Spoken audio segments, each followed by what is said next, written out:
Now, one Huntington family will be watching the developments very closely because they have a relative who lives in the storm's path. And he plans to stay and ride out the hurricane. News Channel 15's Tony Sandlaben spoke to that man and his family. Tony joins us now. Tony, why is he staying? Well, Tara and Dirk, Kyle Parker is staying because he wants to help as best he can. Florence is the first hurricane he's had to prepare for, so he's a little nervous about what's to come. It's being taken very seriously, and a lot of people have left. Greenville, a city of almost 100,000 people just in it, has probably been reduced to half. It's almost like a ghost town. It's kind of surreal. Hurricane Florence is expected to be a storm unlike any the East Coast has seen in decades. Despite evacuations, Huntington native Kyle Parker plans to stay. With everybody evacuating, we didn't want to take up a space on the road from someone that truly needed it, just because it is going to be not as bad here in Greenville as it would be, in Wilmington or on the coast.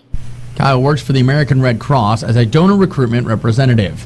His father says Kyle's dedication to the Red Cross's mission is part of why Kyle is staying. With his job with the Red Cross, he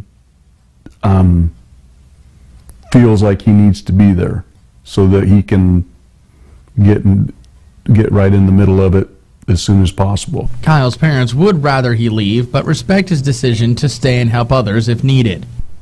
He's got the heart of a giant, do anything in the world for you if he could. He's just, he's very caring, and he's just a good kid. And I'm very, very proud. His mother and I are both very proud of him. The storm is still hundreds of miles off the coast, but Kyle says he's already seen signs of what it could possibly do.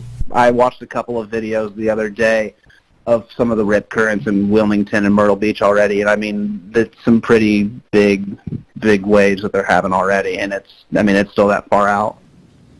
Kyle says if you want to help with recovery efforts, monetary and blood donations are the best ways to do so. We have a link with more information on those options at our website at wayne.com. Live in studio, Tony Sandlaben, News Channel 15.